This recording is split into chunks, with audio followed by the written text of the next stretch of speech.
Bonjour et bienvenue dans Your Future Le Mag, l'émission qui te permet de découvrir des entreprises qui recrutent de jeunes talents. Aujourd'hui, on rencontre Johnson & Johnson. Et pour en parler, j'ai le plaisir d'être avec Erwan Le Tallec. Bonjour.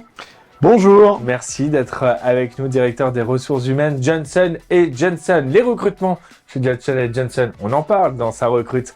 Est-ce qu'il y a une place pour vous? C'est certain. On en parlera dans sa match. Et on finit toujours avec le mot de la fin. Your Future Le Mag, c'est parti.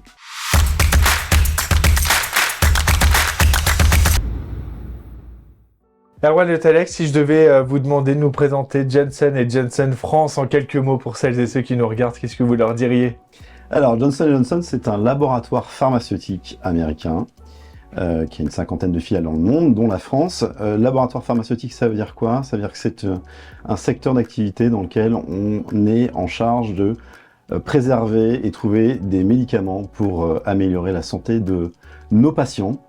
Ça peut être du cancer, ça peut être des problèmes psychiatriques, ça peut être des problèmes immunologiques. Voilà. Donc c'est un laboratoire qui travaille, qui recherche, développe des molécules pour soigner nos patients.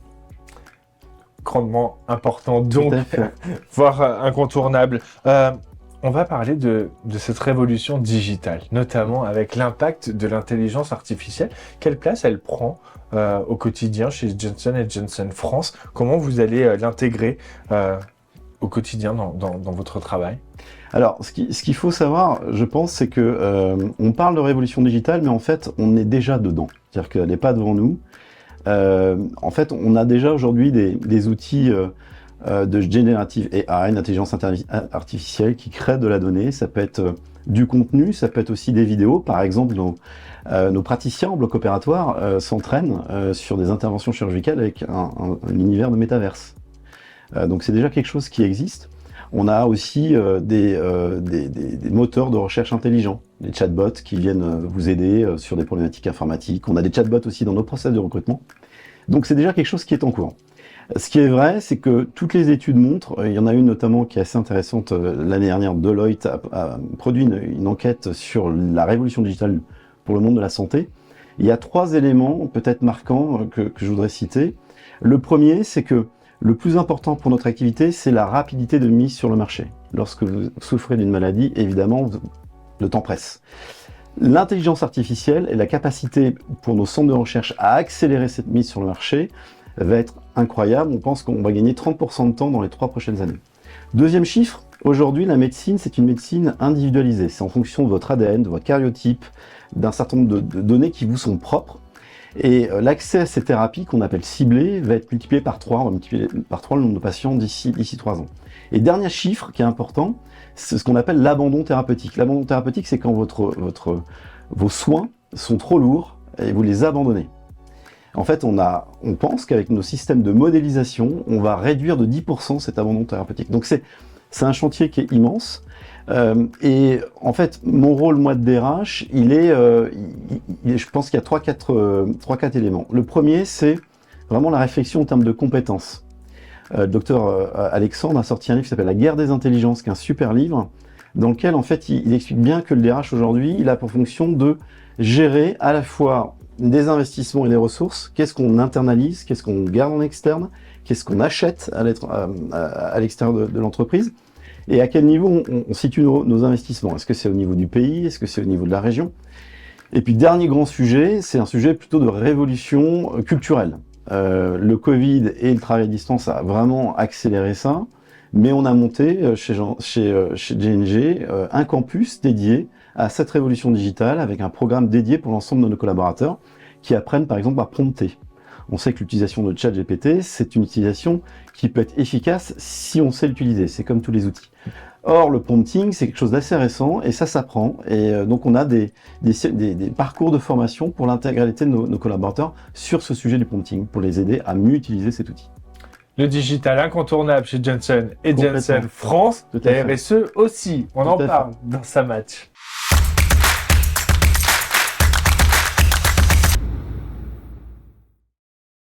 Sujet incontournable quand on parle du secteur pharmaceutique, c'est forcément cette question RSE.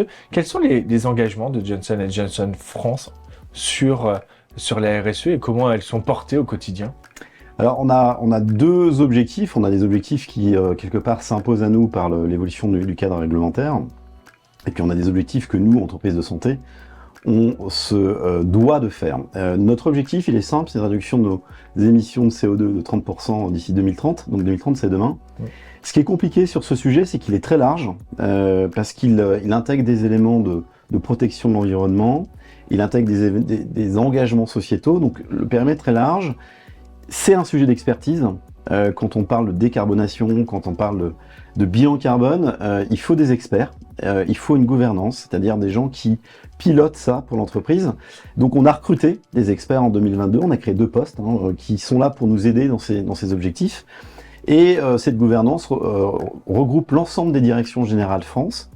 Et on travaille sur à la fois l'amont et l'aval, c'est-à-dire qu'on va travailler sur nos flux de transport, on va travailler aussi sur notre politique de déplacement, on va travailler sur notre politique immobilière avec des objectifs très clairs. Je vous donne 2-3 exemples. On encourage aujourd'hui nos collaborateurs à se déplacer de façon écologiquement responsable. On est en train de mettre en place un forfait mobilité pour les inciter à prendre des transports plutôt que leur voiture. On est en train de transformer notre parc automobile avec une évolution vers le modèle hybride.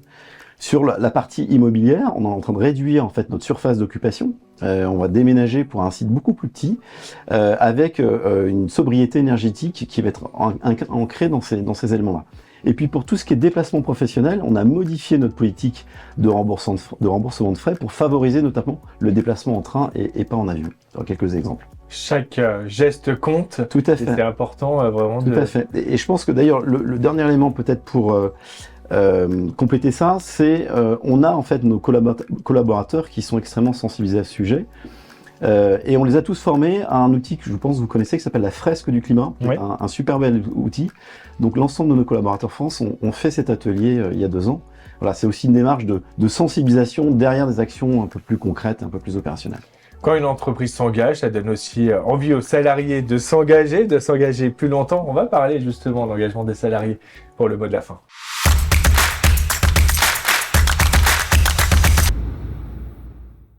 Je le disais, Erwan Le Tallec, toutes les études le montrent, l'engagement des salariés baisse d'année en année. Je crois que ce n'est pas spécialement le cas chez Johnson & Johnson France. Comment vous allez sensibiliser vraiment vos collaborateurs pour réinventer aussi leur quotidien, réenchanter le quotidien de vos collaborateurs? Alors, on a 2 pistes de réflexion. La première, c'est le partage de la valeur. Et quand on dit partage de la valeur, on pense souvent à des éléments financiers. Certes, ils sont importants. Mais en fait, quand on regarde nos entreprises, c'est peut-être un des derniers endroits où on a des collectifs d'hommes et de femmes qui travaillent ensemble. Et au-delà de la clôture trimestrielle et annuelle, ce qui est important, c'est de leur redonner du sens. Le sens du travail, la raison d'être, de pourquoi on est là, quelle est notre mission. Et on a travaillé avec l'ensemble des collaborateurs pour réellement définir ce qu'étaient les valeurs qui nous regroupaient, sur lesquelles on était d'accord. Et c'est tout un travail qui a duré pendant 1 an et demi. Donc la façon de descendre dans l'organisation, de regrouper des collectifs dans des réunions de travail pour définir ces valeurs et des comportements de travail qui sont en lien avec ces valeurs. La deuxième chose qui est importante pour nous, c'est qu'on a parfois tendance à considérer nos salariés que sur cette partie 2, c'est-à-dire ce qu'ils donnent dans leur relation de travail. Or, un salarié, c'est un individu dans son ensemble. Il a des problématiques personnelles dont il faut aussi s'occuper.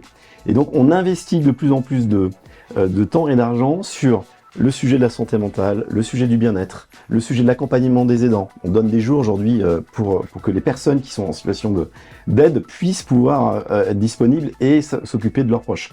Il y a un dernier sujet qui est... on a des collaborateurs qui sont tous sensibles à l'écosystème qui est autour de nous. Donc la question de la solidarité, aujourd'hui on a une journée solidaire pour l'ensemble des collaborateurs qui a permis cette année à 400 personnes de pouvoir donner une journée de travail avec une ONG. On fait aussi du mécénat de compétences, c'est-à-dire qu'on donne 10 jours par an à des collaborateurs qui voudraient participer à une association et apporter leur savoir-faire. Bref, on essaie de gérer nos salariés dans leur intégralité, leur permettre d'être à la fois heureux et engagés en tant que salariés et heureux et engagés en tant qu'individus, en tant que citoyens. Ce qui participe à cette culture d'entreprise, ce sentiment d'appartenance. Exactement. Ce qui participe à ça, ce qui participe à la rétention de nos talents, on a un niveau de turnover qui qui est de l'ordre de 3%, donc qui est très très réduit. vrai. Mais effectivement, c'est un sujet où nos collaborateurs sont de plus en plus en demande. Merci Erwan Le Tallec, directeur des ressources humaines Merci Johnson beaucoup. et Johnson France. Merci d'avoir répondu aux questions de Your Future Le Mag. Vous voulez en savoir plus sur les entreprises qui recrutent? Rendez-vous sur le site internet www.your-future.fr et on se retrouve très bientôt pour un nouveau numéro de Your Future Le Mag.